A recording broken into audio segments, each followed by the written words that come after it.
Hey everybody, hope everybody's doing good out there. I'm just trying to finish up the last few videos I want to do about being Star Wars month. It's May, so to me that's Star Wars month. May 4th, of course, is Star Wars Day, and I'm just a little bit behind on the videos. I've just had a lot of things going on. So right now I only got one movie actually left to watch, which is Rise of Skywalker. And what I'm going to do is talk about A New Hope, or sorry, A New Hope, sorry, the original trilogy. And I'm going to basically just talk about the comparisons between the original releases, which I got here. Original is on VHS, my original copies, and the 90s re-releases. And the changes I like, the changes I don't. I'm not going to go through every change because there's a lot, and some of them are just like nitpicky and aren't that really that important. Anyway, I'm gonna get into it. Got my small list here. Don't have my glasses on, so bear with me. But I'm gonna talk about A New Hope, and I'm just gonna talk about what I like and what I don't like in terms of the changes. And I'm just gonna go in order here as I have it listed on my cheat sheets here. Behind there. Anyway, again, you know what? I'm gonna nerd out and put on my old man costume. But anyway, one of the changes I like, I think it's one of the first changes, not the first change in the movie, but it's one that I remember the most in the beginning was they got everybody in the theater going crazy and cheering and going, yeah, all right, that was pretty awesome. And it was when the Millennium Falcon takes off, and you see the scene of it actually lifting up out of the docking bay and fly off. And I remember everybody in the theater just went crazy. Leading up to that scene, some of the things I liked were how Tatooine was there was just more detail. Some of the things were a little bit, off. Like we had like the big dewback, or not dewback, whatever it was. I can't remember what they called them, but one of the added new creatures the Jawas were riding around on walks in front of the camera. But that's minor. But you see all the robots, little rat, I guess they were womp rats, running around and stuff like that. That it just made the city look a lot bigger. It wasn't so claustrophobic anymore, and you could see that it was actually a big place, and I really enjoyed that. I don't care so much about the Han shot first thing. Like real fans know Han didn't shoot first. Han only shot.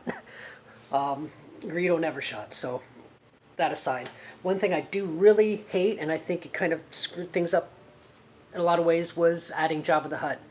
And why I don't like that is because when you first watch the movie, Jabba the Hutt's mentioned at the cantina, and then he's mentioned again in Empire, and then he's taken away in Empire, and then we finally get to see him in Jedi. So there's all this anticipation, all this build-up. Who's Jabba the Hutt? All this mystery about him, and then suddenly, oh, he's right there, and it kind of ruined everything for first-time viewers. So that really bothered me. And also the thing about the re-releases too that kind of sucks is that I've talked to younger people about movies and Star Wars, and a lot of them don't even realize that there's two versions. There's the original version and then the re-release. And there's actually like 4 or 5 different versions now, because every time it gets released, George Lucas altered it in some way, whether it's a minor detail, making the Ewoks blink or whatever. So there's so many different cuts, but they don't realize there's one original version, and then there's also one original version, which is before A New Hope was called A New Hope. But that's going way back. Anyway, just a few other things that I liked and didn't like. Like I said, I hated the Jabba the Hutt scene. I hated how in the cantina a lot of the aliens that were originally there, that were masks and puppets and everything, a lot of them got covered up with new CGI characters. That was just kind of like, it just took away from a lot of the artwork that was originally done. Because to me, a movie's a time capsule of its period. When it's made at a certain time, does the special effects at its time, don't change it. It is what it is, and let's enjoy it for what it was. And that's why I'll always love movies like King Kong or The Wizard of Oz and other movies that were using, by today's standards, very primitive special effects. But that's what they had at the time, and I really appreciate it. And you go back and change it and cover it all up, it just kind of takes away from a lot of things. But anyway, that's just That's just one thing that kind of bugs me, and I'll get more about that in Return of the when I talk about Jedi. A couple other things that, like I said, I didn't like the CGI aliens. I don't like how some of the when the officers got shot, they were cut. The scene was recut a little bit, just so it wasn't so violent or graphic. And so, well, I grew up with that, and it didn't bother me. And anybody that watched the movie in the beginning, it didn't bother them. So why change it for the sake of changing it? I mean, we're talking about, like, it was said that George Lucas changed it so kids wouldn't see that much graphic violence, I guess to say, in a day where a kid can go on a computer or on their phone, push a button, and see more boobs than anybody has ever seen in the history of history. But it's kind of a minor thing, but it's just kind of just didn't make a lot of sense to me when I discovered that.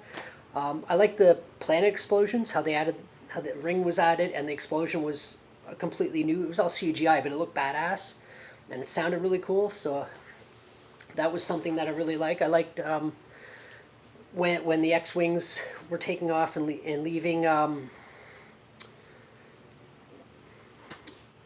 wherever they were leaving. No, fuck, I can't remember the name of the city right now because I'm rushing through this, but there's more detail added. You can actually see them getting up and leaving, and when the Millennium Falcon lands, comes down, and you actually see it land. It wasn't just a small thing off in the distance. And when they're actually in space approaching the Death Star, you can see the pilots. They're moving. You can see them. There's detail. I really enjoyed that, and the little added scenes that were cut into with CGI versus the old practical effects into the actual battle, which I actually that I really did like. The big scene was okay, but there is another cut scene that I like better. You can go online and find it, and he's actually at Tashi Station, I think, with Biggs and his other friends that were there, and he's talking about what's going on in space that he saw with his binoculars, and they're kind of like laughing at him. But with that scene and then the other big scene, they tie in together and it makes more sense. But when you have the big scene that was added in, you don't really have any connection with it, so it's just kind of like, okay, cool, Biggs. So it didn't really add anything to me. It just sort of slowed it down a little bit, which I think was why it was cut originally for pacing, which made a lot of sense. On the Death Star, when Han's running with Chewie, he's like running, and he goes around the hall. In the original cut, there's like 4 or 5 stormtroopers. In the re-release, there's like 50 of them, and he stops, and they all turn their head and look. I like that. I always thought that was a good ad. I thought it was funny. I think that's pretty much all I got to say about A New Hope. So in Empire didn't really have a ton of changes. I'm just trying to think of what I liked and what I didn't like. There was a couple things. The Wampa scene, when you actually see him with his arm off, I kind of liked that. I thought that it wasn't necessary, but it added a little bit. It didn't take anything out of the movie for me. So that was pretty cool. The change of the Emperor. I actually like the change. I like the original too. I mean, it doesn't make any sense when you look at the prequels, because it's a completely different face and everything is done, different voice, completely different character for the most part. So the change actually makes sense. I like both versions for what they are, but I don't have a problem with this change because it actually makes sense with the rest of the movie and the rest of the series. What else I got here? I like how Bespin has been broadened. You get a nice scene of the twin pod cloud car flying through the city before you get to the original cut, where it shows it going around a corner and you see Leia through the window. I like that. And when they're running through, instead of just walls, there's CGI windows and a lot of things going on in the background that you can see. It's actually a big major city with vehicles and all kinds of cool things going on. And it's not distracting, and it enhances it and makes it look a lot better, rather than they're just running around on a soundstage. So I do actually really like that. Things I don't like in the original, when it was re-released in the theaters and Luke falls off the tower at Bespin and he does this loud scream. I'm glad that was taken out again, because it was so stupid. It didn't make any sense to me, because in my opinion, when Luke, that was his sacrifice, like, the hell with this, no, I'm not dealing with this, and then jumps, and he wouldn't be screaming. So it's good that they retook it out. I don't like the scene in Dagobah where the original cut R2D2 gets eaten by that monster. It goes shoots him through the air, and originally he goes, "Good thing you don't taste very good." In the remake, he says, "You're lucky to get out of there," or he says, "You're lucky you don't taste so good." And then they changed it to, you're lucky to get out of there." I didn't really like that. I always enjoyed that line because it was kind of a funny line, a little bit out of place for my hats being all weird. It's a little bit out of place, but it was still a little bit of comedy thrown in there. A little, I just liked it better. I don't like the fact that, I know why Boba Fett's voice was changed. To I can't remember the new actor's name, but I know him originally from Once Were Warriors, a great actor. But it was originally Jason Wingreen's voice, and I don't know a whole lot about him besides being the bartender and Archie's business partner eventually in the later series of All in the Family and in Archie Bunker's Place. Aside from that, I've seen some stills and things I have of him in westerns and other things. I know he's been around, but that was like his Star Wars legacy right there. Like, and then it was just taken away, and I know why it was done, but it just kind of sucked for me, I guess, and for him. But yeah, and I think that's really it for Empire. And there's not much really on Jedi, but things I guess I didn't like. I didn't like Jabba's band. Even though the original band looks tacky and dated, I actually do like that better. I appreciate all the puppetry that went into it and everything else, but I don't mind that they had the added, because it was changed, they added a few more aliens, a Twi'lek, whatever that other alien was called, and see a little bit more of Boba Fett, and you see a little bit more of Ula when she goes inside the pit. You actually see her in the Rancor pit. So all that's kind of cool. So I don't, I like some of the stuff. I hate some of the stuff. So it's just kind of a little bit of both. I don't like that they took Sebastian Shaw out and replaced him with Hayden Christensen. I have no issues with Hayden, but I just kind of liked it the way it was because he was old when he died. So, and he went back to being a good guy. So why wouldn't he just stay the same age like Obi-Wan and Yoda? You shouldn't have regressed back to being like a millennial aged person, like 20 somethings, I guess. Millennial age. What am I talking about? But yeah, it didn't make a lot of sense to me. Small thing I liked was when Vader is revealed, the eyebrows were removed, because if he was all burnt up in lava and everything else, he shouldn't really have any body hair. So he shouldn't have any... cat's being weird. Eyebrows either. So that made a lot of sense. It's a small thing, but that I never even noticed until it was pointed out to me online, and I was like, oh, okay, yeah, it makes more sense. The Sarlacc scene I like with the added tentacles and the big mouth rather than just some gaping hole with some random tentacles sitting there and some teeth on the side. I like the addition of that.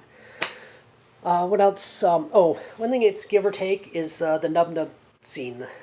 When that came to the end of the movie and Nub Nub wasn't there, I was like, what happened? I was looking so forward to this. That was like the end of it was just so iconic and fun. But then they have this big long other song. But one thing I do appreciate is that it goes through all the planets. It goes to Coruscant. It goes to the planets from the prequels, and just kind of big span of the galaxy of how all the planets are reacting and everybody's all excited and partying. I do like that, but I do miss the Nub Nub scene. Anyway, that's about all I'm going to say about this. I'm going to go now because I got to walk my dog. And again, I say it and I'll keep saying it, is everybody be safe. Let's get through this COVID shit together and get it done, get it over with. If you're a vaxxer, get vaccinated. If you're not a vaxxer, just be safe and, be careful. And all the best. And until the next one. See you later. Bye.